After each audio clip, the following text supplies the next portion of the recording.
The central question we will be exploring is how were Sinitic literary texts produced and or compiled during the Heian period, remembered, studied, and disseminated in later periods in Japan. In research on Sinitic literature written in Japan, the focus has usually been on the reception of texts by Chinese authors. Our panel asks, what about the reception of domestically produced Sinitic texts? More specifically, how did Sinitic texts produced in Heian Japan impact later periods, and what were the results? How do old texts inspire and influence readers of later periods? These questions have far-reaching implications for thinking about cultural dynamics, identity formation, and the role of classical texts in not just Japan, but across East Asia and beyond. So first, there will be 3 presentations by Professor Guest, Professor Kono, and myself, followed by comments by our discussant, Professor Fraley. Then at the end, we'll be setting aside 15 to 20 minutes or so for Q&A and discussion. If you have any questions or comments, please submit them in English or in Japanese through the chat at any point during the session. ご質問やコメントはどのタイミングでも結構ですので、ぜひ日本語でも英語でもチャットで書き込んでいただければ幸いです。So now the first presentation is by Professor Guest on the Wakan Roe issue. Over to you, Professor Guest. Thank you very much for that introduction. So I'm just going to share my screen.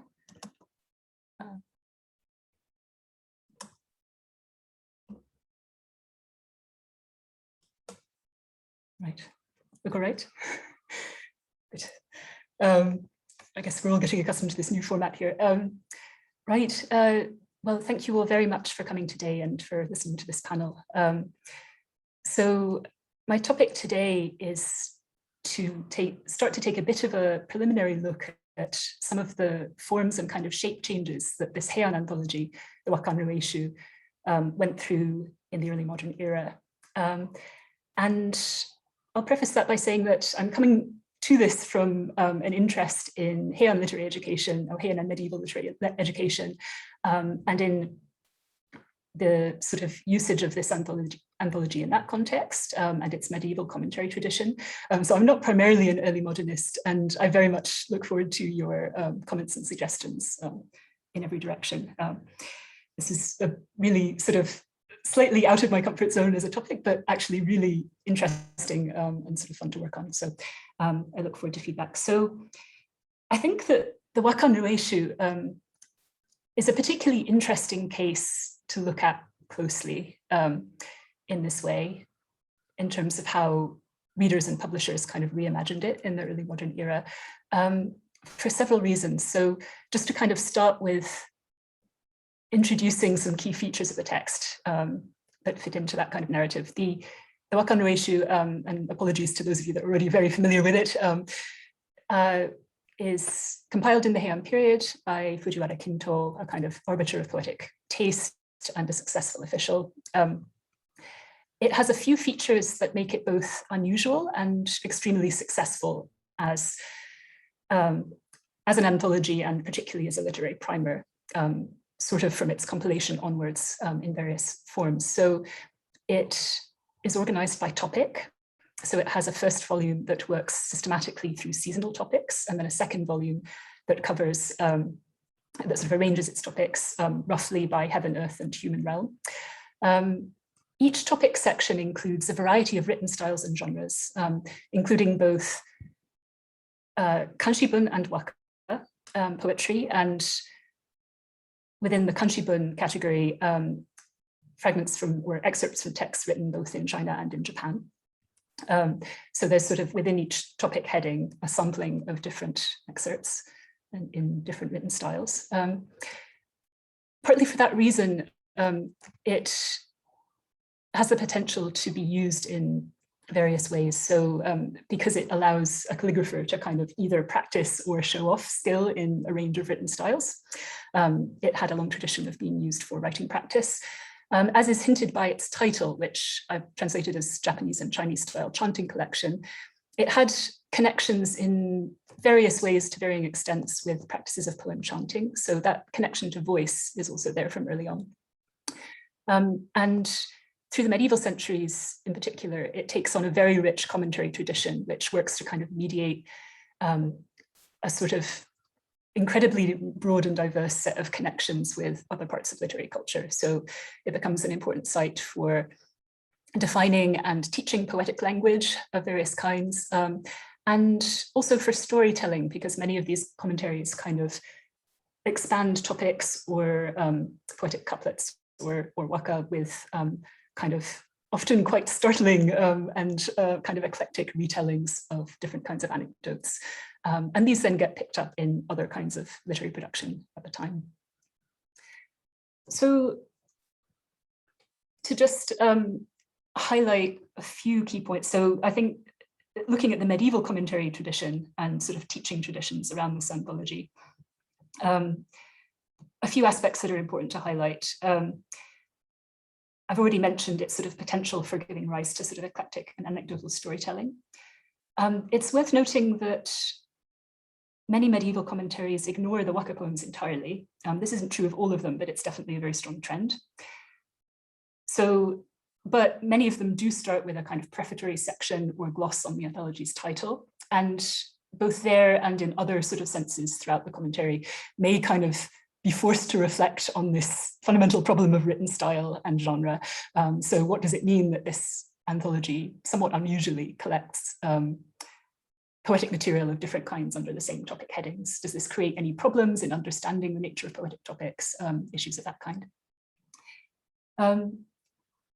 And so out of that kind of process, in the course of the medieval commentary tradition, a variety of sort of possible approaches do appear, ranging from constructing, using the anthology as a site to construct a kind of binary rhetoric of wa and kan, as sort of Japanese and Chinese styles, or blazing new trails or sort of finding new ways to think about kan, in particular, Chinese style, with a particular focus on Japanese authored Kanshibun. So, and this is just a kind of non-exhaustive set of notes on how, on a few key titles from the medieval commentary tradition that crop up a lot in early modern sources. So in particular, the third point, Eisai's commentary, is worth noting. So this is a very important early commentary in mainly in katakana. So it was relatively accessible and introductory in nature. And this is one that's picked up in the early modern era quite prominently. So I want to actually start with a look at how the Wakan Rueishu is picked up in 17th century haikai treatises, and to look at the Wakan Rueishu Chu of Kitamura Kigen. So Kigen was a haikai poet and disciple to Matsunaga Teitoku, who later became known for his influential commentaries on a range of early and Heian classics, and particularly his Kogetsusho commentary on the Tale of Genji, which became a very important way for early modern readers to interact with that work. So it's interesting that actually one of his early commentaries was on the Wakan Rueishu. This was sort of almost a stepping stone in his commentarial career. So he publishes this in 1671. And in order to talk through several of the works I'm looking at here, I'm going to pick a kind of test section, which I've chosen a bit arbitrarily, but partly because it's relatively brief, and partly because it does contain a few interesting challenges to the commentator, potentially. It also contains representations of the sort of main types of poetic material found in this anthology. So it opens with, so this is the Asagawa Morning Glory section. It opens with a couplet by the tongue poet Baiji, who is very, very well represented in the Wakan Rueishu. It follows that with a couplet actually from a ganmon, a sort of prayer text by Prince Kaneakura, who we'll hear probably more about later on in the panel. And then it closes with 2 waka poems. So there are many longer topical sections, but this is a somewhat manageable one. And I've just given you a sort of standard modern text based on an early Heian manuscript of the Wakan Rueishu here. The characters in red show some differences from Kigen's edition. I'm not going to talk about this in detail, but it's worth noting that there are some differences. And I have Reimer and Chavez's translation just for reference to the right. So I may come back to that later. So Keegan's look at this kind of small topic section illustrates a few features of his approach. So on the one hand, as he already sets up in the preface to his commentary, he was something of a keen reader, or portrays himself as a keen reader of medieval commentaries. So he particularly praises Eisai's commentary for being accessible, although he seems there's some confusion and he thinks it might have been penned by a later Eisai, rather than in the early Kamakura era. But he thinks it's a shame that it lacked commentary on the waka poetry. So what he says he's doing in his own commentary is to adapt Eisai's notes and then add his own comments on the waka.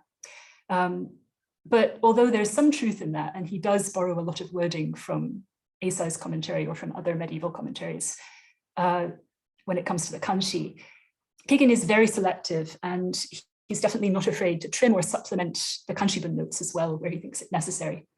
So in the Asagao section, this is very clear. So whereas Eisai's commentary, at least in medieval versions, does not particularly note anything to do with the topic itself, Keegan goes into a lot of discussion about the problem of this kin character, the kinka no kin, that you see here at the very top right, and whether this actually properly can be used to write Asagao or Morning Glory, or whether due to some confusion and maybe the use of actually also the word Asagao to refer to other flowers in very early classical texts, this really should only be used to write the name of another flower, mukage or hibiscus. And this is an example of the sort of problem that crops up a lot with the Waka no Reishu, where actually a topical category, because it includes excerpts from both Chinese authored Kanshi, Japanese Kanshibun, and Waka, has to deal with the fact that a character or a word has multiple possible meanings in those different contexts, and to negotiate between them. Keegan does that by appealing to the Waka no Reishu as an authority. So he actually says that although some people have suggested that in Baijui's poem, this kin character actually refers to the hibiscus, he thinks that because the character is used for the topic heading in the Waka no Reishu, it's all right to take that as kind of an authority and to write Asagao in this way. A few other things he does in this section. There's a lot more that could be said about this, but I'll just give a few highlights. So he pushes back against some of the more kind of apocryphal or unexpected stories found in the medieval commentary tradition to do with this topic. So in some commentaries, including Eisai's, there's reference to a kind of story about Baijui composing this particular couplet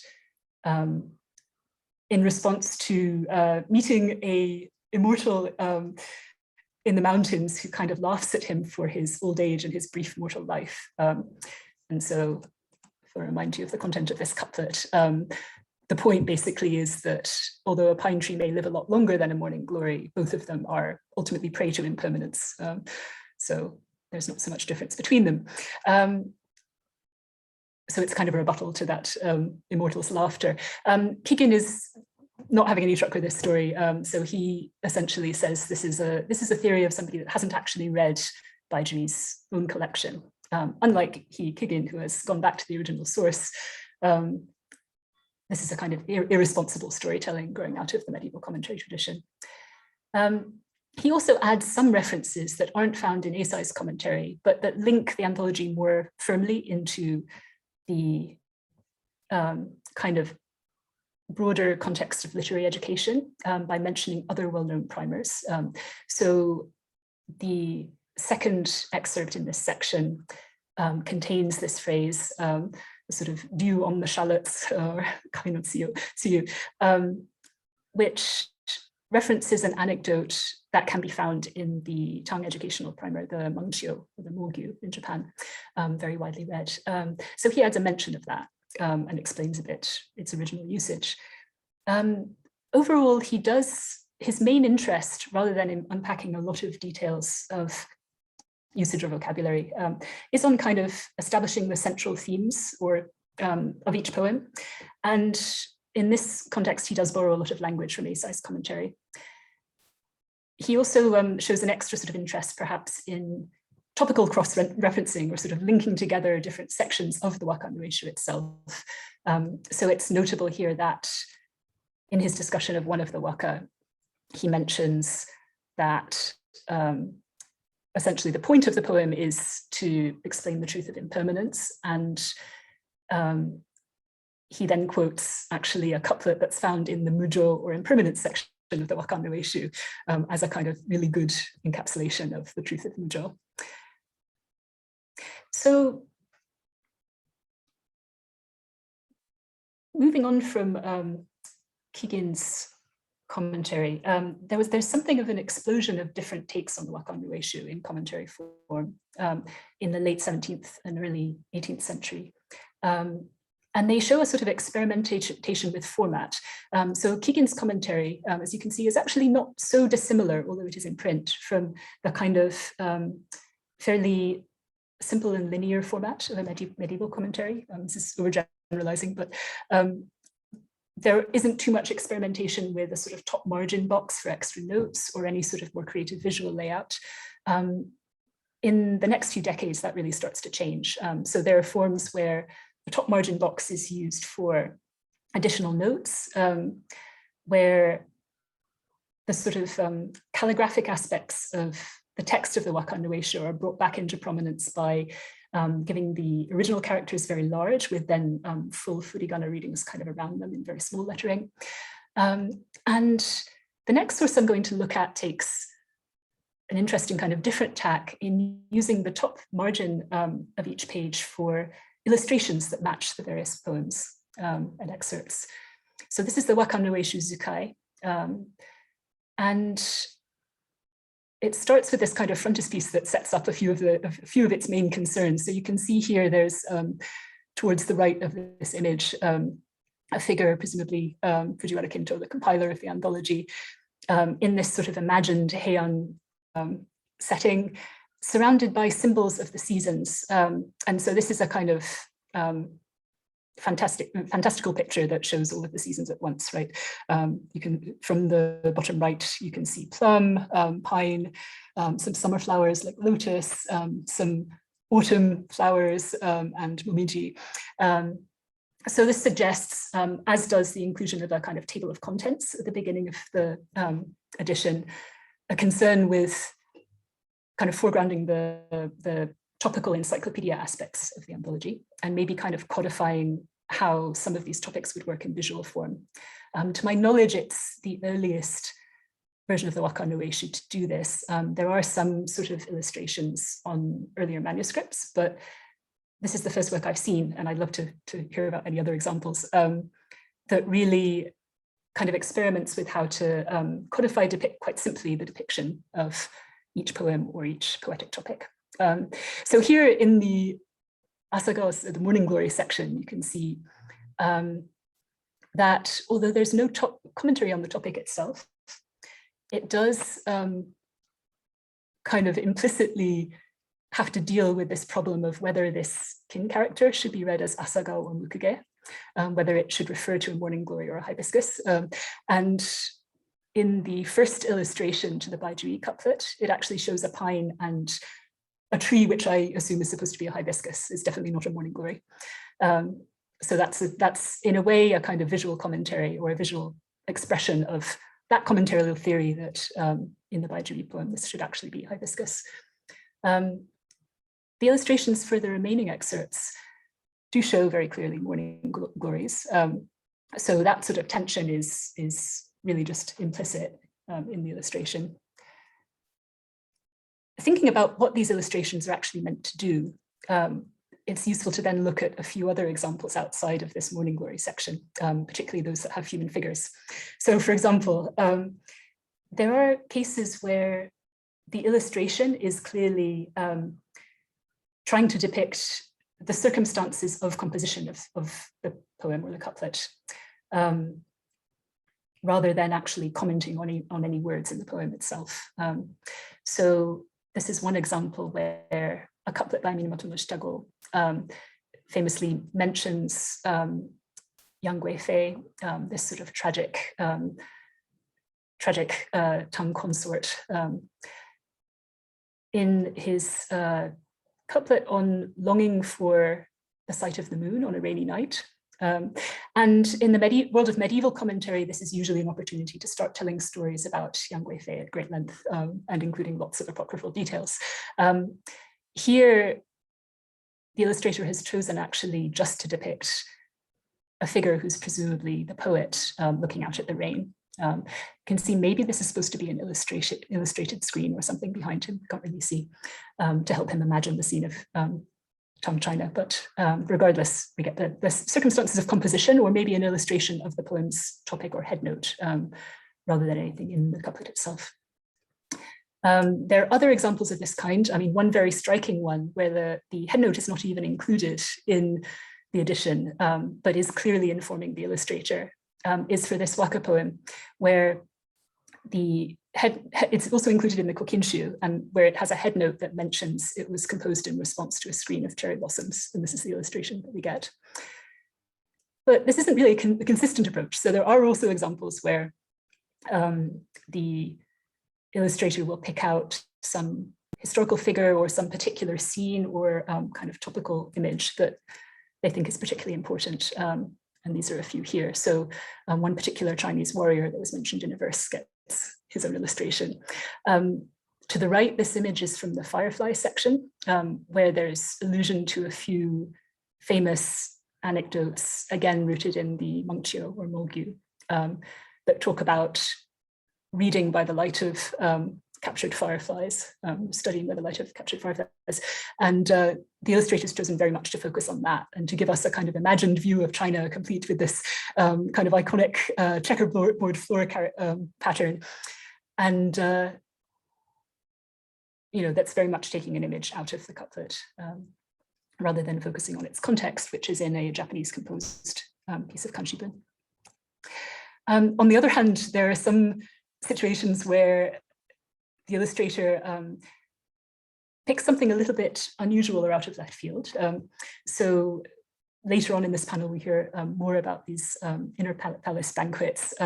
There's one verse, one very famous couplet in the Willow section that was often referred to in Heian texts actually as chanting material, where the illustration given, again, doesn't pick up anything out of the poem itself, but just tries to give us an illustration of an inner palace banquet, although this looks rather more like a kind of small-scale picnic. There are also some cases where the concern with details of architecture and dress and distinguishing a kind of imagined China from an imagined Heian setting seems to blur a little bit. So the image to the right goes with a couplet composed by the Tang poet Yuan Zhen, but shows somebody who seems to me to be very clearly in Heian dress. So perhaps imagining somebody almost conducting the kind of literary role play that Heian aristocrats often did, where they would imagine themselves into the world of a Tang poem. Of course, this may also just be an error, but I think it's tempting to see this as some gesture towards a kind of shared imagined world of Heian and Chinese past. So moving on, I think I'm running a bit short on time, apologies. So I'm just going to end by mentioning one last kind of example format, which took the anthology in a bit of a different direction. And this was Takai Ranzan's Wakan no Eishu Kokuji Sho or Kokuji Kai from the early 19th century, which went through a great many editions and was very widely read. So after this sort of period of 18th century experimentation with format, this kind of seems to move the anthology firmly back into the category of an educational text and or a sort of Chinese classic, Chinese style classic with educational functions. It does still include the waka and gives them the same commentarial treatment, but it adopts a kind of commentarial format that was becoming at this point in time, extremely important in introductory education by closely mimicking the kind of style of the Keiten Yoshi, or kind of Plenty of Teachers for the Classics series. And this was something Takai Ranzan himself was very much known for. He was an important figure in popularizing this particular layout of commentary and applying it to various sort of educational texts. Again, sort of as with Kigin, he turned to the Wakan Rueishu relatively early in his publishing career, before going on to then produce similar editions of a great many other works, ranging from Orai Mono to kind of other collections of poetry to a sort of classic of filial piety for women. So his treatment of the Asagao section, in terms of its actual content, is very much based on Kigin's and other similar earlier predecessors. But it does make a few additional interventions. So for example, the need to push back against the kind of anecdotal side of medieval scholarship seems to have vanished by this point. He doesn't need to refute the story about Baijui meeting a pine tree immortal in the mountains. He just doesn't mention it at all. So he also does even further emphasize the added reference to the Mengqiu and sort of retells this illusion rooted in this other educational work, the Mengqiu, in a bit more detail. But I think overall, the sort of standout thing here is the format and the fact that by adopting this kind of layout, he's encouraging readers potentially to engage with the Wakan Rueishu as a basic text for reading practice. So to look at least for the Kanshibun, the top margin for a sort of guide to how to read each couplet in full as needed, but to first kind of try themselves reading it based on the reading marks given in the main text, and to refer to the commentary only as needed. Okay, so just to close with a few suggestions about some of the trends we can see in this set of materials. So what sorts of appeal would the Wakan Rueishu have had for early modern readers and publishers? How could it be sold or marketed? So clearly, as was particularly obvious in Kigin's case, it could be imagined as a kind of authoritative source for poetic language of various kinds, and a sort of chance to bring scholarly analysis of both Waka and Kanshibun together into one frame. It could also be used, as is perhaps particularly clear in Takai Ranzan's case, that last example, as an example, as a sort of ideal example for or case for writing practice or for reading practice across multiple styles. So its potential as an educational source is still very much on show through the early modern era. By adjusting its format or kind of playing with the paratext being delivered with it, it could be positioned among different kinds of other texts. It could be placed into different categories. So whether readers were encouraged to engage with it as a kind of poetic resource, as an introductory primer, or as a sort of one among a set of Chinese classics. And in all of these forms, the kind of storytelling potential that went along with it in a medieval context does seem to persist in the early modern era, but maybe in different forms. So rather than forming as a kind of site that prompts anecdotal storytelling and leads people to engage with the Heian or the Chinese literary traditions in that way, we see things like the role of illustration in kind of helping people imagine past Chinese or Heian settings, or that medieval storytelling tradition might be in the commentator's mind, but as a sort of something to distinguish themselves from or push back against. So on that note, I'm going to wrap this up here. And I very much look forward to comments or questions. Thank you all very much for listening. Thank you, Professor Guest. It's very interesting to see the imagined views of Heian, Japan, and China. The second presentation is by Professor Kono, which is going to be on Hayashigaho. Professor Kono, please.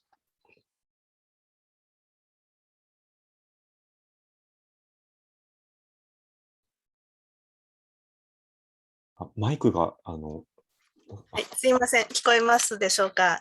はい、よろしくお願いします。ありがとうございます。早稲田大学の河野紀美子です。私はこれまで、中国の古典籍が日本の言語や文化にどのような影響をもたらしたのかということについて、主に近世以前を対象にして研究を行ってきましたが、今回は平安漢詩文の近世における意義ということで、お話をさせていただきたいと思います。どうぞよろしくお願いします。さて、江戸時代にはそれまでの日本の漢詩文を網羅的に集め、日本漢詩の歴史を俯瞰するような書物が複数作られました。今日はその先駆けである林画法の本朝一人一首を取り上げ、幕府の儒者として江戸時代前期の地を牽引した画法による日本漢詩研究のありようと、その文学史的意義を検討したいと思います。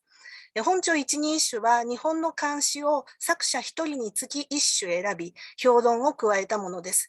選ばれた漢詩は合計480首余りに及びますが、その主な部分は平安期の作品です。画法は平安末の方言平治の乱以降、王道は廃れ、文才を備える人もいなくなったと述べていて、平安期の漢詩を称える一方、その後の衰えを嘆く態度が顕著です。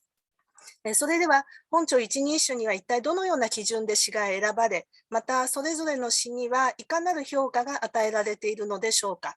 以下、平安朝漢詩を理想化する画法の文学史観や本朝一人一首の特徴を画法が残した他の著作や画法以後の著作との関係にも触れながら探ってみたいと思います。まず、林画法の生涯とその文字についてあらましをたどっておきます。画法は1618年、林田山の三男として生まれます。2人の兄は早くに亡くなったため、三男の画法が父を継ぎ、林家の学問である儒学を継承することになり、親子ともども学問に励み活躍しますが、1657年、いわゆる明暦の大火が起こり、将軍家光の命令を受けて、父羅山が画法らとともに作成した歴史書、本朝変年録や羅山の蔵書は焼けてしまい、父羅山も同年に死去、画法とともに父を支えた弟の独光斎もこの世を去ります。しかし、画法は1662年、幕府から本朝変年録の続編を編纂するよう命令を受け、通史の編纂事業に邁進。途中、長男、春信を24歳で亡くす不幸にも見舞われますが、1670年に、本朝図願310巻を完成して幕府に献上します。画法の著作はこの本朝図願をはじめ、儒学の注釈書のほか、数多くの詩文が文集や詩集にまとめられていて、本朝一人一首など日本漢詩に関する著作も残しています。このように画法にとっての文とは基本的に漢文、漢詩であったわけですが、そうした画法や林家の学者にとって極めて重要な文字がありました。それは、朝鮮通信使や民など外国との対外外交ということです。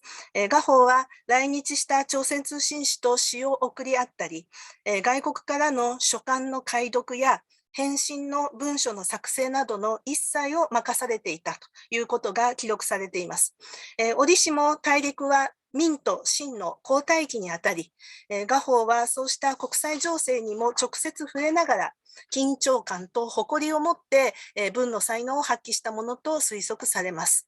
林家は朝鮮通信使との交流、また朝鮮の書籍を入手して、新たな時代を開く学問として朱子学を打ち立て、他に並ぶもののない地位を確立したとされます。そしてそうして築かれた自信と自覚が本朝一人一首における日本漢詩に対する態度にも反映しているようなのです。さて、本朝一人一首は7世紀から17世紀に至るまで作者一人につき一首ずつの漢詩を選び、逸話や批評を加えたものです。全10巻の構成はご覧のようになっていますが、本朝一人一首の編纂動機について画法はこう述べています。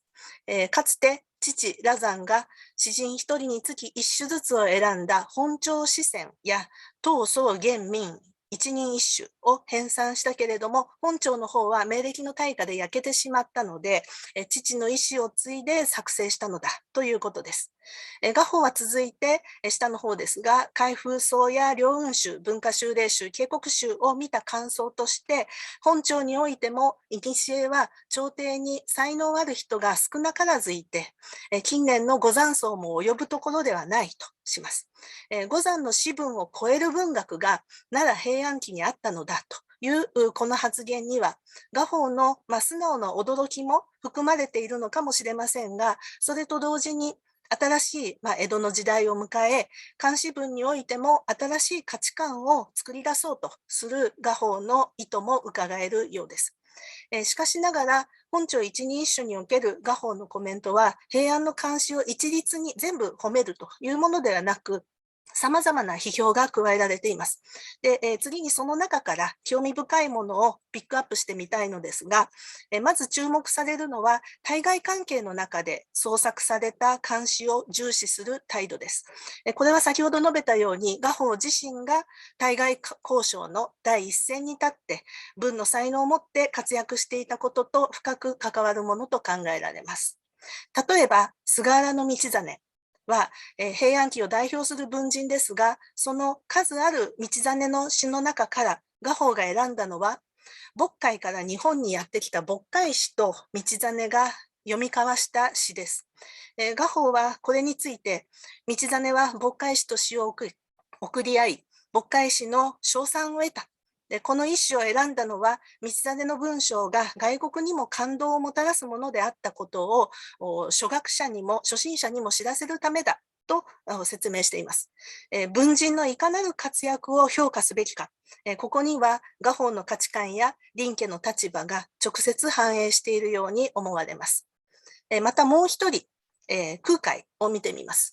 空海は唐に留学し、その後、日本の漢詩文の展開にも大きな貢献を果たして、自らも多数の詩文を残した人物ですが、本朝一人一首は、この唐において、長法和尚の正山を見るという詩を選んでいます。画法はここで、父羅山の師匠であった藤原成家は、かつて、空海の清霊集の中の語や仏法総長を聞くの、この詩が一番だとしたけれども、ここではそれは取らない。唐での詩を選んだと述べています。これは本朝一人一首編纂にあたっての画法の次のような考えに基づくものと思われます。本朝一人一首の末尾には画法による付録がついていて、日本の漢文学史が画法の視点から論述されていますが、その中に本朝の大事、遣唐使に過ぎたるはなしと述べる箇所があります。画法は続いて、遣唐使はその才能を持って大陸で活躍したにもかかわらず、その詩が残らないのは甚だ遺憾だと述べていて、例えば本朝一人一首において、2つ目、遣唐使田地弘成の詩を載せた後では、唐にいた時の著述が残らないのは惜しいとコメントしています。一番下、一方同じく遣唐使であった道真の祖父の菅原清君については、唐の弁州での詩を選んで、これは中華での作だと解説しています。清君には他にも詩が残るにもかかわらず、画法はあえて中国での作品を選んでいるのです。このように、本朝一人一首は画法の考えを色濃く反映しながら、日本の漢詩文の歴史を綴るものと言えるのですが、しかしそれは必ずしも画法の独断や偏見というわけではなく、そこに見える文学観、文学史観は現在我々が文学や日本文学史を考察しようという時にも参照すべき示唆に満ちているのではないかと思います。そこで次に本朝一人一首を通して見える文学観、文学史観について引き続き見てみたいと思います。本朝一人一首には日本の詩の歴史を観察する画法のさまざまなコメントが挟まれています。例えば、七言長編初めてこれを見るとか、七言祝初めてここに見るなどとあるのは、時代とともに新しい詩の型や表現技法が現れてくることを捉えていて教えてくれるコメントで、その妥当性は検証の必要があると思いますが、日本漢文学史研究に資するものと言えます。また、女性の作について次のようなコメントもあります。例えば、姫大友の氏の詩を取り上げて、女性の才能は男性に劣るものではないと。我が国では小町、伊勢、紫式部、清少納言らがいて、その他和歌を読む者は少なくない。で、世間にも知られているけれども、この大友の姫の詩は、知名度はその1万分の1にも及ばないのは痛恨だというふうに言っています。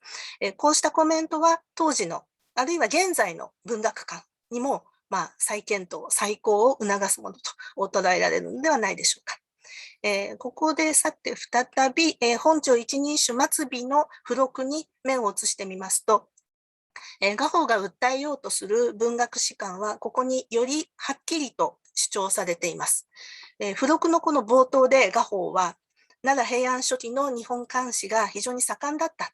で、1のところで、大江の正平の本朝は詩の国なりという言葉を引きます。しかし、2の部分で画法は、中世以降、日本の文学が和字、仮名をのみ重んじてきたこと。で、また、五山の詩集はあるけれども、小規模にとどまるものが多いとして、漢詩文の低迷を嘆きます。しかしながら画法は3で、父羅山は五山層をはるかに超えるたくさんの詩文を残し、日本の詩文を再び盛んにしたと、その功績を称えます。画法は父羅山について下ですが、世間では皆儒僧、文豪、士傑を一人で兼ね備える人だと言っているとも述べます。羅山、画法と続く林家の人々にとって、儒学と文と詩の3つの才能を備えることが最高の理想だとされていたことが端的に示されている一文です。そしてまた詩の歴史をたどることは林家の重要な家業である歴史書編纂の仕事とも深く連動するものであったようです。そこで次に本朝一人一首に見える歴史観を本朝津願の記述とも合わせ見ながら見てみたいと思います。本朝一人一首では奈良平安期には盛んであった日本の詩文が平安中期以後衰退してしまったことを嘆く画法の言説が繰り返されます。これらにおいては一貫して詩文の盛衰は幸運、関係、王道、つまり朝廷や為政者のあり方と連動、直結するものと捉えられています。そして本朝一人首を紐解くと画法の嘆きや批判はある一点に集中していくように見えます。それは藤原氏、中でも道長に対する非難です。本朝一人首で画法は道長の母州宇治の別行のこの詩を取り上げて、その分を過ぎたおごりは数えきれないとコメントしますが、これと同じ時に宇治の別荘で読まれた藤原の高家の詩に対しては、あゆ、おもねりの甚だしいことは繊細の章に京都、少子千番とまで痛烈な批判を浴びせます。で、画法にとっては権力に対して詩文を駆使しておもねる態度は許し難いものだったようなのです。ところが、この宇治の別荘での詩をめぐっては、実は本朝一人一首以後も画法の研究が続いています。画法が編纂した歴史書、本朝津願の長保元年9月のところには、宇治の別荘でのこの道長の詩に対して、道長と親密な関係にあった人々が詩を唱和したことが記されていて、それらの詩も全部掲載されているのですが、注意しなければいけないのは、本朝一人一首において藤原の高家の詩とされていたものが、本朝津願では藤原の後世の作として掲載されていることです。これは一体どうしたことでしょうか。この宇治の別行の詩群は、元は本朝礼奏という詩集に収められていたものです。で、そこで現在内閣文庫に所蔵されている、林家の写本の本朝礼奏を見ますと、当該の詩の作者は周囲納言とあって、その下に主で後世と書き入れがあります。ただ、他の本ではこの詩の作者の周囲納言を藤原の高家のこととするものもあって混乱があります。で、しかし画法は本朝津願においてはこの詩の作者を後世と改めていて、で、その痕跡がこの林家本の本朝礼奏の写本の書き入れにも残されているというわけなのです。で、ところが画法は本朝一人一首の方は、その後もこの作者名を改めなかったようで、この林家本の本朝一人一首は、この写本ですね。これは作者は高家のままとされています。で、なんでこういうふうになってしまっているのかは、理由はこれ以上ちょっと今わからないんですけど、こうしたところに画法の平安監視文に対する徹底した研究や交渉の態度が見えます。で、ここでもう一つ、ぜひ押さえておきたい事柄があります。で、それは、本朝津願のこの箇所は、本来画法の長男の春信の執筆担当部分でしたが、春信は長徳4年のところまで書いた後に休止してしまい、ちょうどこの道長の詩を載せている長保元年999年以降の記事は、長男を失った悲しみをこらえて、画法が春信の原稿を書き継ぎ始めたちょうどその年なんですね。で、画法の日記によると、春信はこの1666年の9月1日に亡くなって、で、その1ヶ月、その後1ヶ月は本朝津願の編纂事業も停止していた。で、その後事業を再開して、12月10日から画法自ら長男の原稿を継いで、長保元年の記事を書き始めたとあって。で、この時に画法はですね、平安中期以降の通史を、歴史を執筆するために、その資料となる様々な著作を確認しています。で、実に膨大な読書量というか情報量なんですが、本朝津願の執筆は、これら様々な書物に掲載されている記事を時系列で整理して、で、各年月日の記事へと振り分けながら進められていったのです。で、なお、先ほど紹介した内閣文庫の林家本の本朝礼奏には、道長のこの詩の箇所に右側に長保元年という詩の書き入れも見えます。で、日本漢詩集に対するこうした不断の交渉はですね、画法や林家の人々にとって歴史と文学の両方にわたる必須の学問であり、営みであったと言えるのです。で、なおですね、画法は道長は贅沢を尽くした人だったけども、詩を好み、書道が得意だったっていう、こういうコメントも残しています。で、実は画法は書道が下手だったようで、で、息子は得意だったとか言ってますけども、そのあたりも含めて、画法の道長への意識はとても興味深いものです。さて、最後に、本朝津願のこの、長保元年9月の道長の詩の記事の直前にはもう一つ別の文字が記されています。一条天皇が開いた宴会で、大江正平が作成した詩序も掲載されていますが、実はその詩序こそ、本朝一人一首の付録で画法が引用していた本朝は詩の国なりの文言が見えるのです。画法はかつて本朝一人一首の付録で平安期の詩文が極めて盛んであったことを書くのに用いたこの正平の詩序の文言を長男の死の直後のその失意の中で本朝津願を書き継ぎ始めるにあたってここを再び引用しているので、その複雑な心中が推し量られるように思います。でなおこの言葉はその後下の方です。津坂東洋の夜行夜話にも引用されています。で東洋がこれを直接詩序から引いたのか、あるいは画法の著作を通じて知ったのかは分かりませんが、この東洋の詩話には朝鮮通信使を取り巻いて群がって詩の贈答をしようと無理に押しかけて、でそれを出版したり世にひけらかそうとする軽薄な文人の行動を批判する言葉もあります。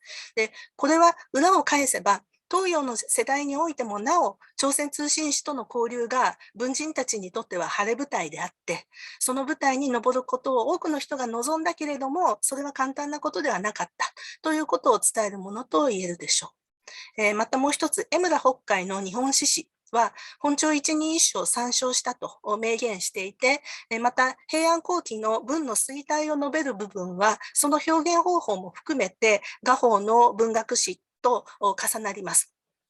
しかしながら日本史詩は菅原道真については海外からも評判を得たことには触れているものの、その代表作としては渤海詩との詩ではなくて別の詩を挙げています。でまた空海に対する見解は画法とは全く異なっていて、空海の詩は非常に優れたものではあるけれども、仏教に関わるものばっかりで、詩歌のあるべき姿ではないとして、空海の詩文は一つも取り上げません。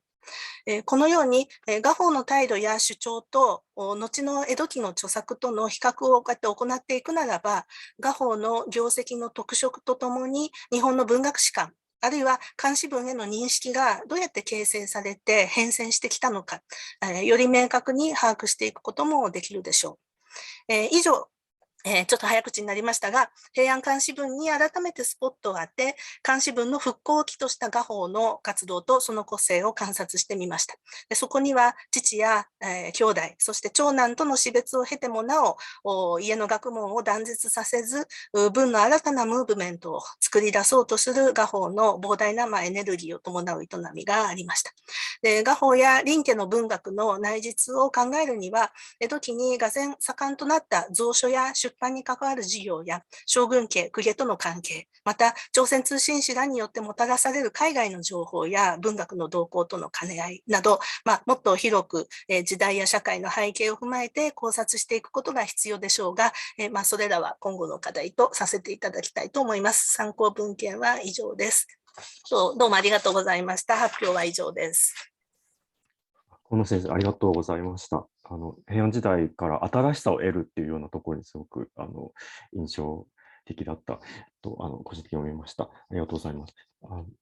The third and last presentation is by myself, also on Hayashi Gaho, but focusing on his own poetic composition. I'm Yoshitaka Yamamoto. I'm at the National Institute of Japanese Literature in Tokyo, and I research Edo and Meiji period Sinitic literature and cultural history. And the title of my presentation is Early Edo Antiquarianism, Hayashi Gaho's Imitation of Heian Court Kanshi.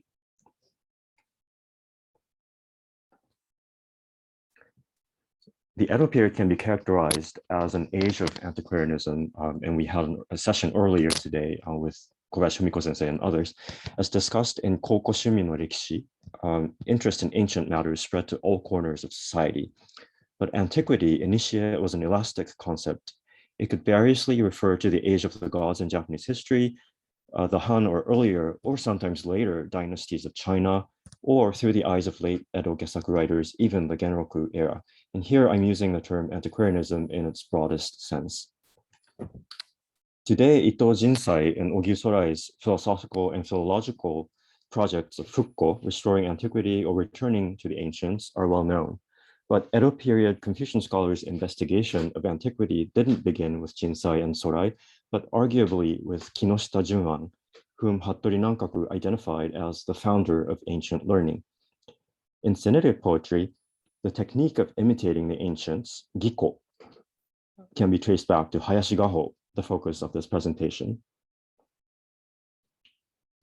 In this presentation, I'll be focusing on Gaho's imitation of Heian court Kanshi, and I'll argue that Gaho's admiration for Heian period Japan heralded the rise of antiquarianism in Tokugawa Japan with important consequences for the ways in which Confucian scholarship and Sinitic literature took shape in Edo period Japan.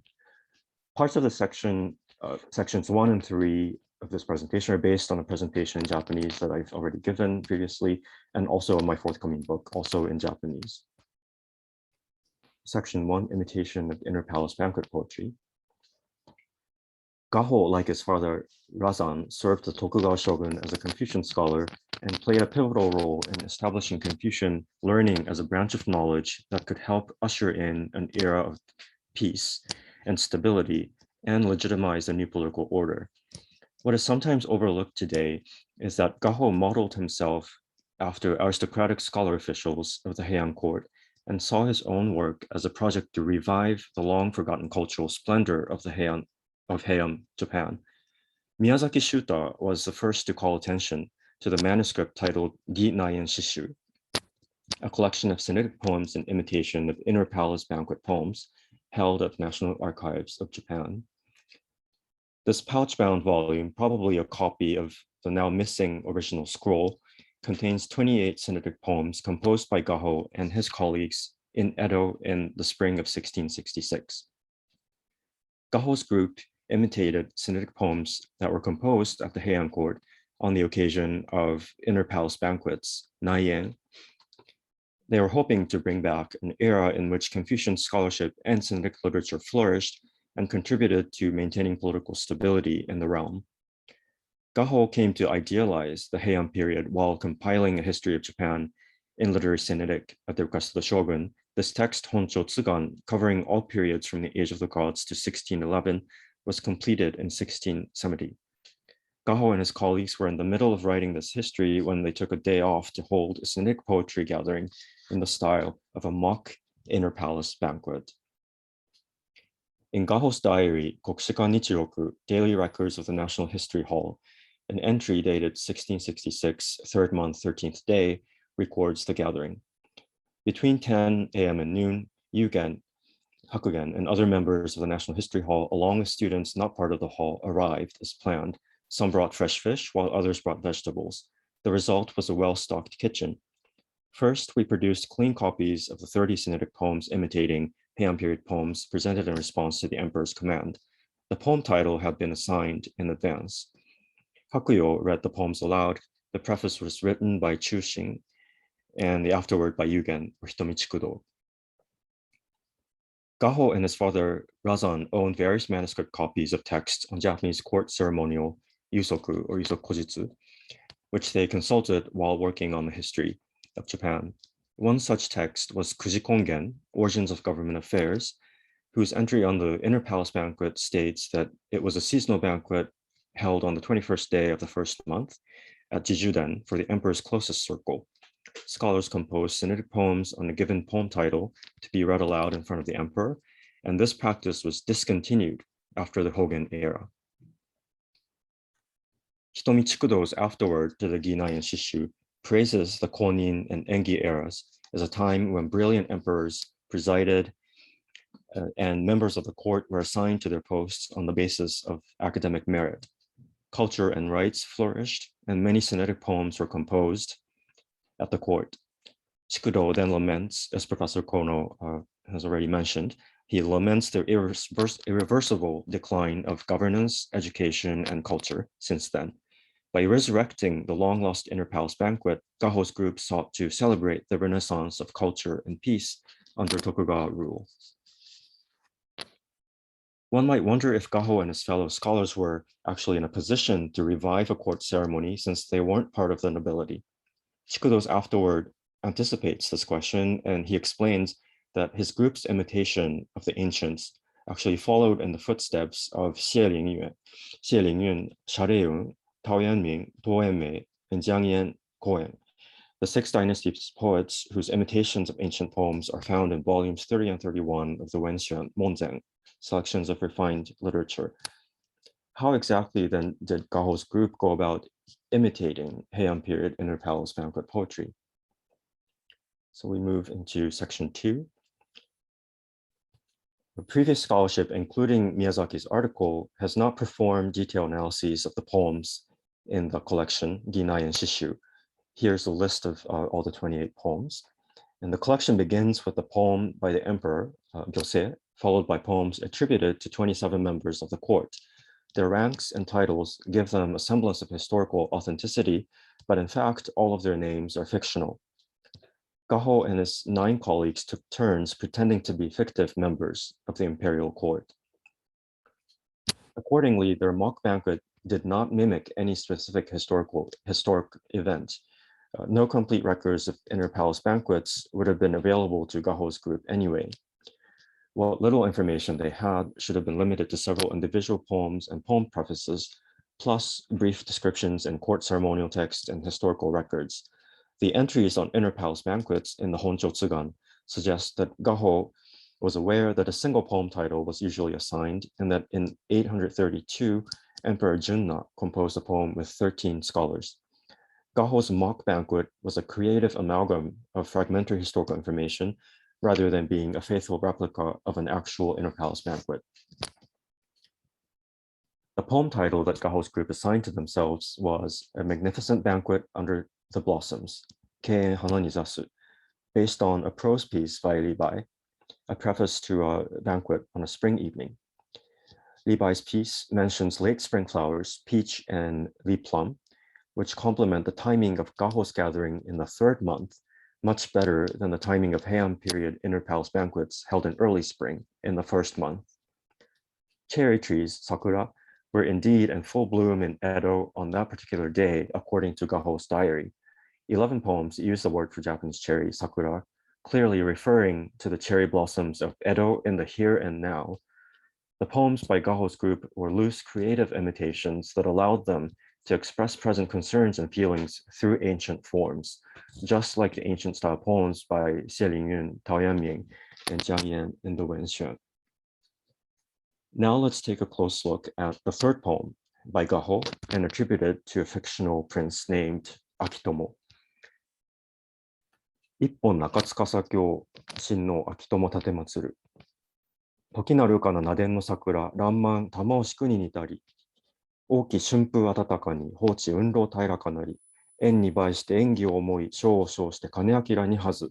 和気温厚あまねし、枝を連ねて金栄を分かつ。Now my English translation, presented to the emperor by Prince Akitomo of the first rank, head of the office of central affairs. Timely indeed is the cherry tree of the southern hall. Its blossoms bloom and cascade to create magnificent seats of jade. In the warm spring wind, silhouettes of bush warblers sing, while clouds billow on the placid surface of Phoenix Pool. As I accompany the emperor at his banquet, I long for the Engi era, humbled by the greatness of Prince Kaneakira, even as I hold office. Everywhere is filled with harmonious vapors and gracious light, with every branch partaking in the splendor of the brocade flowers. So here, in essence, Gaho describes the glorious cherry blossoms blooming in Edo and praises the Pax Tokugawana through the voice of an imaginary prince who compares himself to Prince Kaneakira, an actual historical figure of the Heian period. In effect, Gaho likens the Tokugawa shogunate to the Heian court during the Engi era under Emperor Daigo, often recognized as the political and cultural apogee of the Japanese imperial court. The cherry tree of the southern hall, Naden no Sakura, a well-known landmark on the palace grounds, acts as a prop through which the past and the present, Heian and Edo, can be juxtaposed on each other.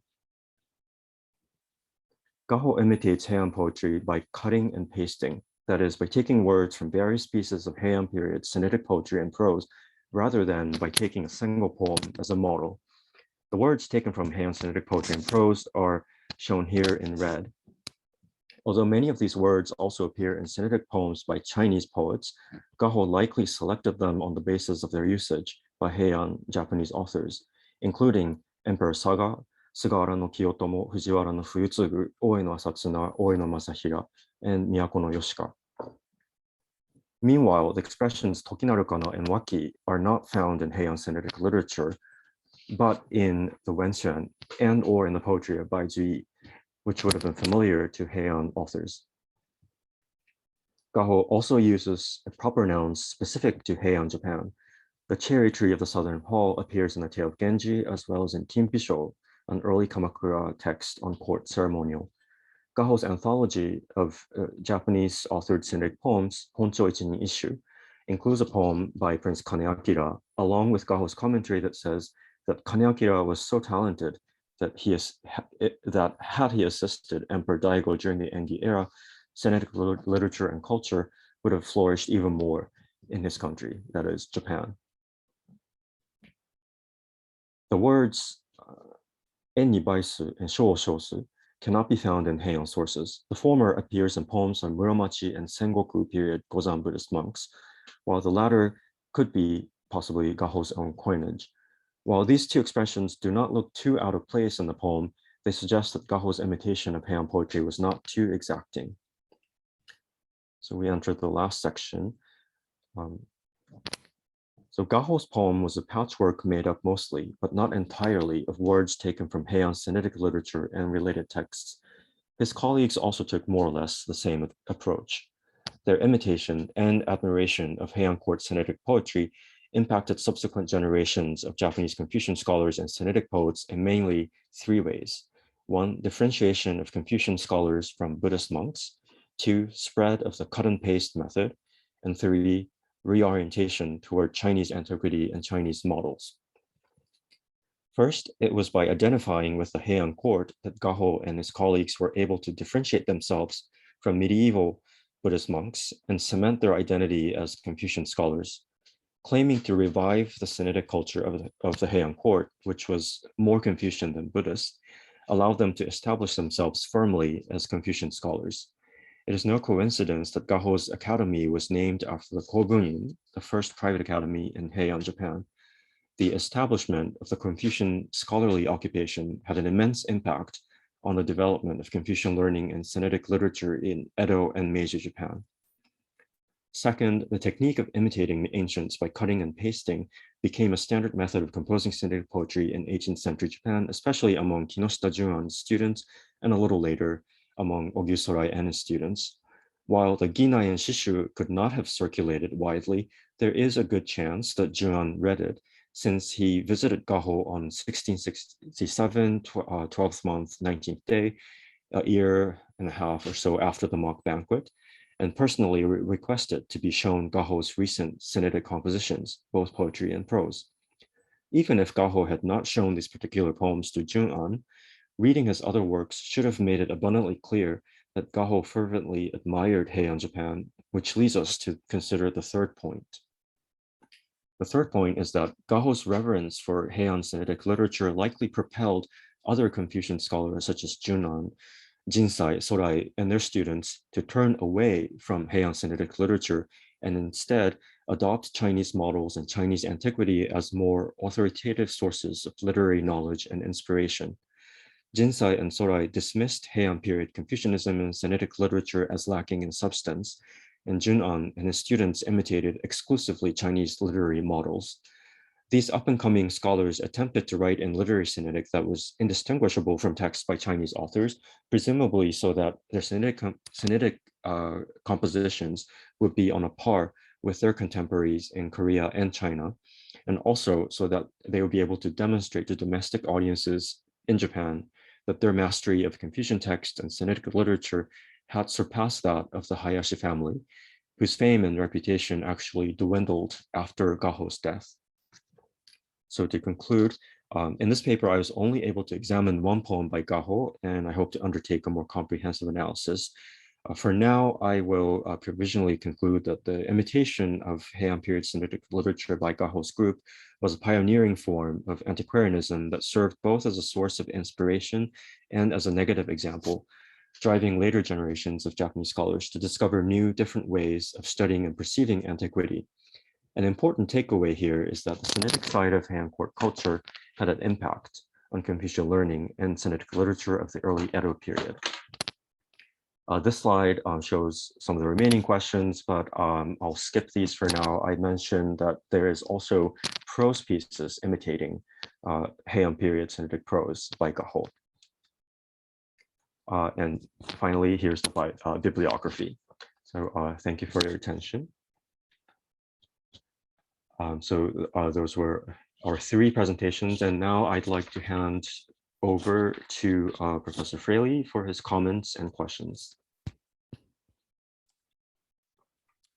I'd like to first thank the presenters for the invitation to comment on these rich papers. They speak to each other in interesting ways, and there are several themes that they share in common. I'll mention a few that occurred to me as I read the papers, and I also have some general questions that I think are relevant to all of the presentations. We can see from each presentation how early modern scholars and poets drew in various ways upon the resources of Heian era Kanshi. The Wakan Boeishu anthology is often celebrated as a distillation of Heian aesthetics and a preeminent exemplar of the biliterate culture of the period. But Professor Guest's presentation shows us how the anthology continued to be a foundational text, cultivating basic literacy and serving as a resource for aspiring poets in the early modern period as well. She notes how early modern commentators drew upon what she terms the multifaceted nature of the text to create annotated editions, serving various purposes. With its focus on Hayashi Gaho's Honcho Ichinin Ishu, Professor Kono's presentation shows a different way in which an anthology featuring Heian Sinitic writing was used by Edo period scholars. She gives us a clear understanding of how the Tokugawa shogunal scholar Hayashi Gaho drew upon Heian era Kanshibun to present a distinct view of Japanese literary history and to construct an argument about the proper place of Sinitic literary accomplishments in Japanese court life. While Emura Hokkai's Nihon Shishi is often identified as the first history of Japanese Sinitic verse, as well as, some would argue, the first literary history in East Asia, Professor Kono's presentation demonstrates how the comments and appended matter in Gaho's anthology, which appeared more than a century earlier, might also be read as a literary history. As her presentation shows, the narrative of the history of Japanese Kanshibun that can be gleaned from his text idealized the period when Sinitic composition thrived at court, seeing it as a time when scholar officials had a prominent place in government. Complementing this theme from a different perspective, Professor Yamamoto's presentation shows how Gaho's idealization of Heian court Sinitic verse found expression not only in the histories and anthologies he compiled as a scholar, but in his own literary practice. With his detailed discussion of a poem from a series Gaho created in imitation of Heian court Sinitic verse, Professor Yamamoto shows how Gaho and his colleagues sought by this act to revive a court ceremony, but also to imagine an alternative past and to intervene in the present.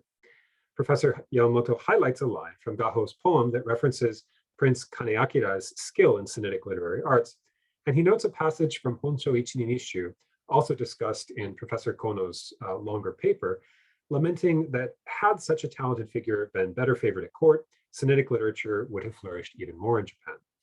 Professor Yamamoto points out how Gaho and his colleagues were proposing through these creative endeavors an analogy between themselves and their Heian forebears, celebrating the restoration of a court precedent under the Tokugawa rule and presumably their own act in bringing it about.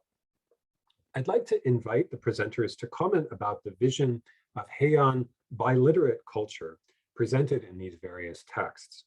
Fujiwara no Kinto is featured prominently in the frontispiece to one of the books Professor Guest showed us.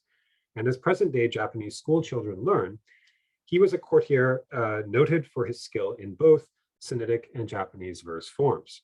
A famous anecdote relates how he once took part in a river excursion at which 3 different boats had been prepared. One craft for guests who were skilled in the composition of Sinitic verse, another for expert musicians, and a third for outstanding waka poets. When Kinto arrived, he chooses the Japanese poetry boat and composes a waka on the autumn foliage at Ogurayama that earns everyone's praise. But he later second guesses his choice and says, "I ought to have picked the Sinitic boat. Think what it would have done for my reputation if I had composed a Sinitic poem as good as the Ogurayama waka. It was an unfortunate mistake." Other versions of this story hold that there were just 2 boats, one for waka and one for Sinitic verse. But in any event, being forced to choose between these discrete arts leads to Kinto's disappointment, what we might call a case of FOMO in late 10th century court literary culture. With his anthology, however, Kinto discovered a way to overcome this fear of missing out and to demonstrate his talents in both spheres. As Professor Guest indicates, one comparative innovation of the Wakando Eishu annotations of Kitamura Kigin is his equal attention to both the waka and the Sinitic selections. Whereas medieval commentaries had almost exclusively focused on the Sinitic texts, Kigin wrote commentaries on the waka as well. If the vision presented of the Heian literary scene in Wakando Eishu and in its early modern commentaries is a celebration of dual mastery of Japanese and Sinitic verse, what then is the view of Japanese vernacular literary arts presented by Gaho?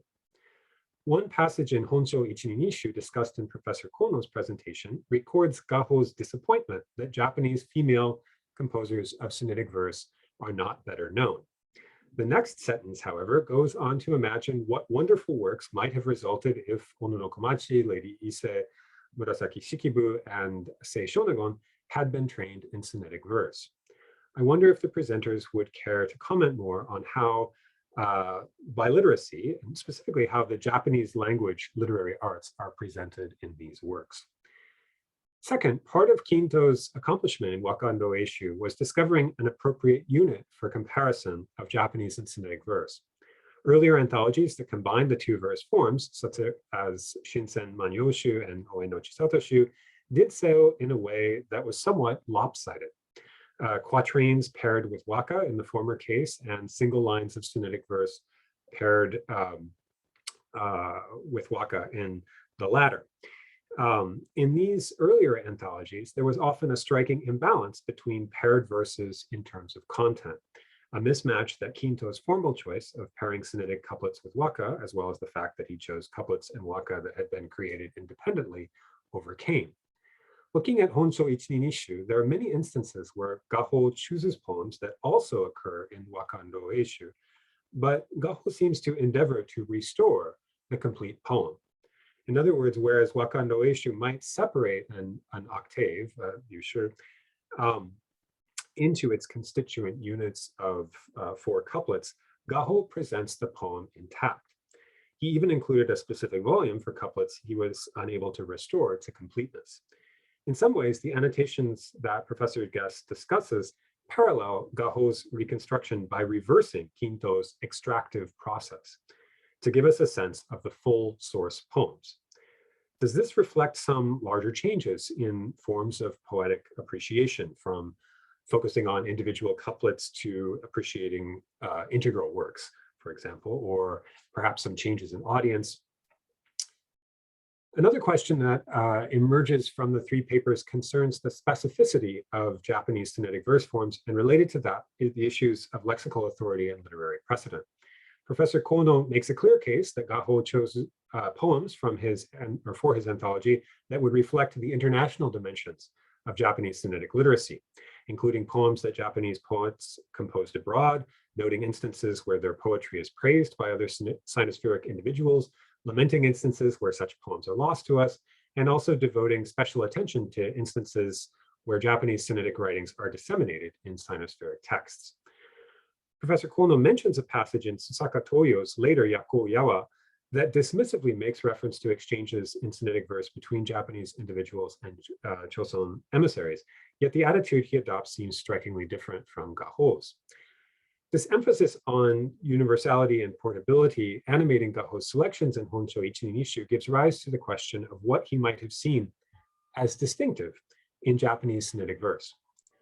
Professor Yamamoto's presentation suggests that in his imitation of Heian court Sinitic verse, Gaho sought specifically to model his creations on works of Japanese Sinitic poetry.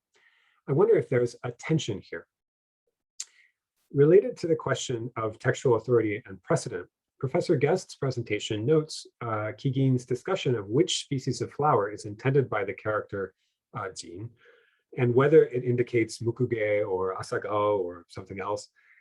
I wonder if she would care to comment on the stakes involved here. What are the implications of which textual authorities are being invoked? And finally, I wonder about the place of Buddhism and attitudes toward Buddhist literature in these various works. In her presentation, Professor Guest makes reference to Buddhist versus secular interpretations of Wakando Eishu, and I wonder if she would care to elaborate on this.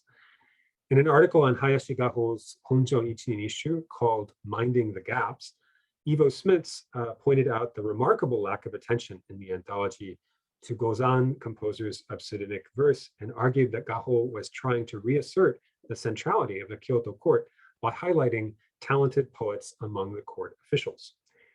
Gaho makes a few references to Gozan poets in his anthology, and I wonder if the presenters would care to comment on them. I'll leave it there. Thank you. Okay, thank you, Professor Fraley. Actually, Professor Smith had a question just about that in the chat. He left this. He typed in a question, which we'll hopefully get to later. But we only have 12 minutes, and since we have questions in the chat, I think both from Professor Smith actually. Maybe Professor Guest, you can start with the question for you, and then just before then, let me mention what the other question is for Professor Kono and myself. スミツ先生からの質問で、林家が五山文学を継承したのに、ガホは五山の漢詩を低く評価したということで、その継承と、その低い評価の間に緊張関係というか矛盾みたいなものがあるのか、そういうことについてもしお考えがあれば聞きたいですというご質問です。Okay, so Professor Guest, can everyone see the chat? And the question I'm thinking of is,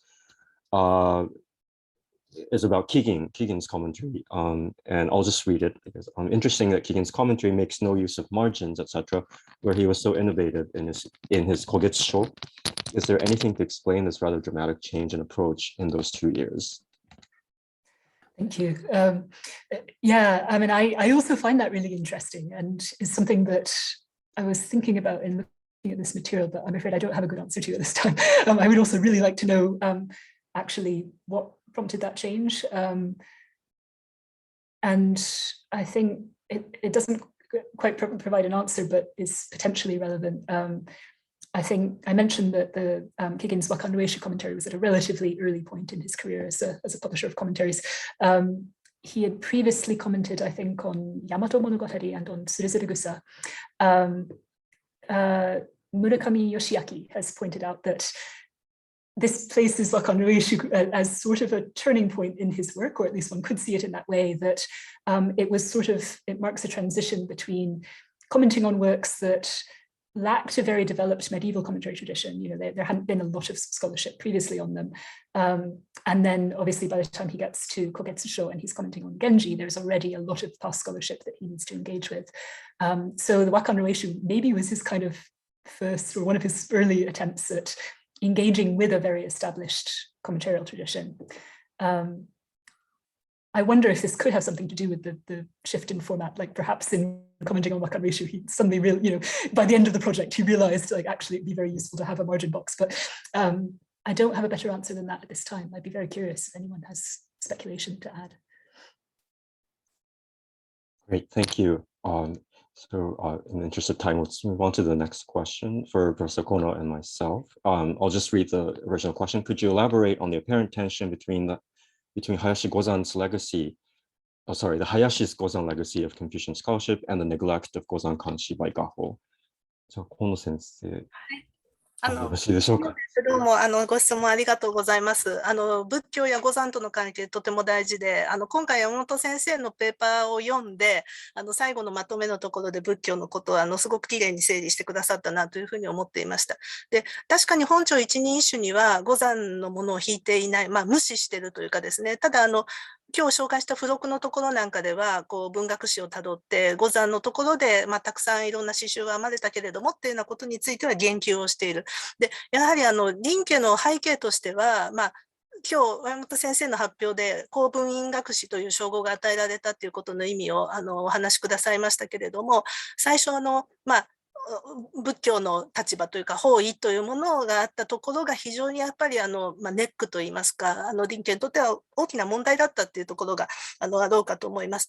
で、無視しているようでとても意識しているっていうような感じを私は受けます。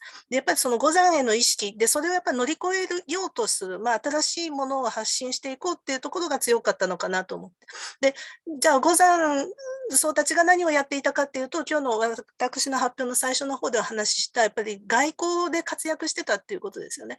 五山僧たちは当時一番海外のところと通じていて最新情報を持っていて、そして監視文で活躍している。それを乗り取るというかですね、今度は自分たちがそれをやっていくっていうようなそんなような強い意識というかあるのかなというふうに思いました。ありがとうございます。Just to add to that, maybe from the perspective of Gaho's own literary compositions, actually even while he's imitating Heian period verse, he sometimes takes words that I think only Gozan Buddhist poets used and not necessarily Heian period scholars. And so today's example wasn't the best example actually, but for example, the first poem, which is supposed to be by this fictional emperor in the Ginai and Shishu, uses the word hakuo, like white cherry blossoms.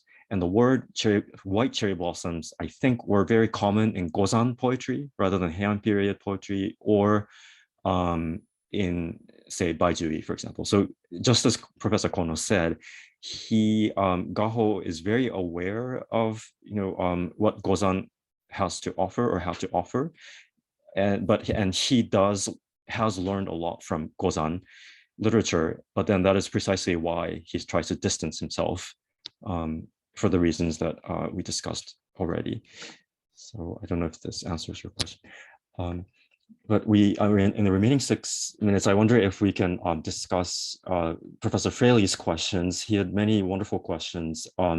One major topic I thought was about wa and kan, how to sort of distinguish between wa and kan, or how to sort of achieve a sort of a balance between wa and kan. And do you have any thoughts on that, Professor Guest or Professor Kono? 和と間の関係ですね。大きな話題なんですけれども。その女性のところの話もフレディ先生コメントしてくださったかと思うんですけれども、最近もですね、北京日本学研究センターの張龍舞先生が日文研のセッションで日本と中国の女性の監視についてご発表されて、そこでも今日私紹介しているのも出てきたんですけれども、画法今日詳しく紹介できなかったんですが、本朝一人一首では女性の詩を弾きながら中国にもこの人いるこの人いるってこう中国と比較しながら出してくるんですよね。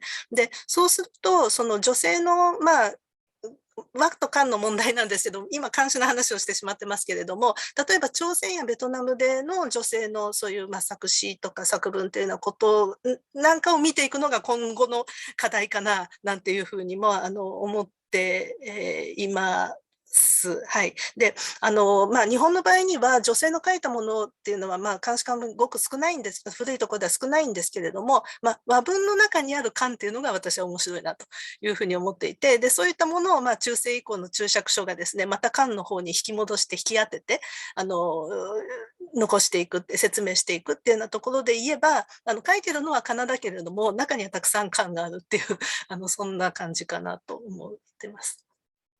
ゲスト先生いかがでしょ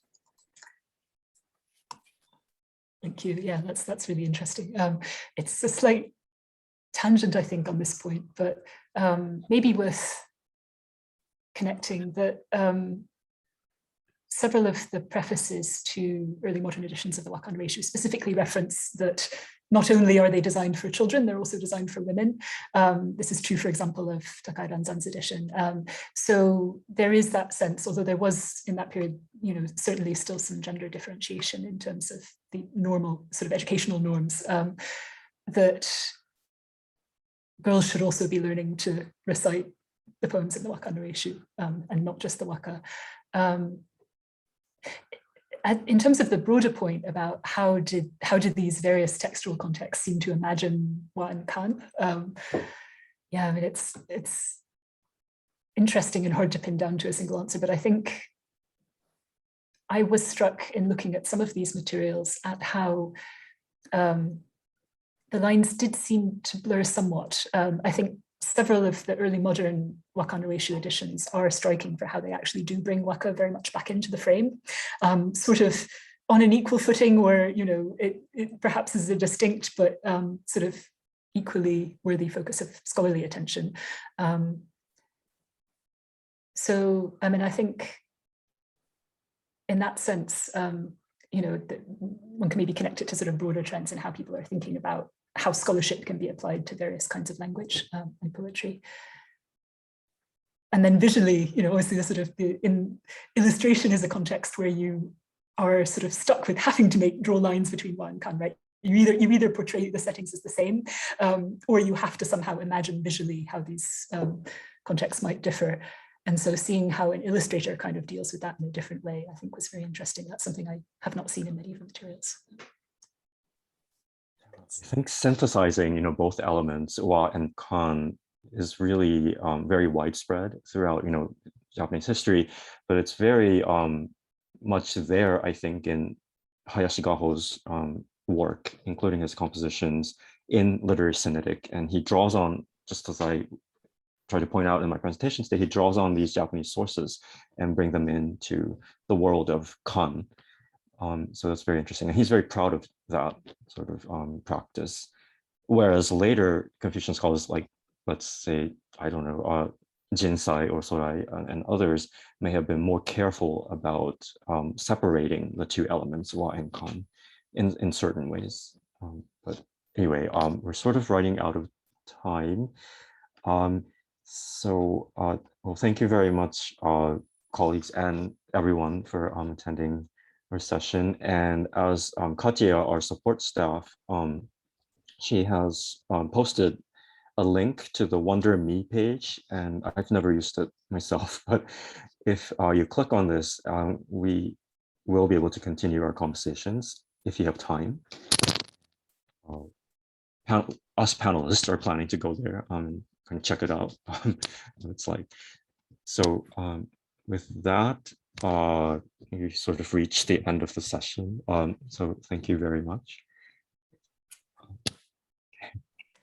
Thank you very much, Sensei, for ありがとうございました。 So be sure to click on the Wonder Me link if you'd like to join us.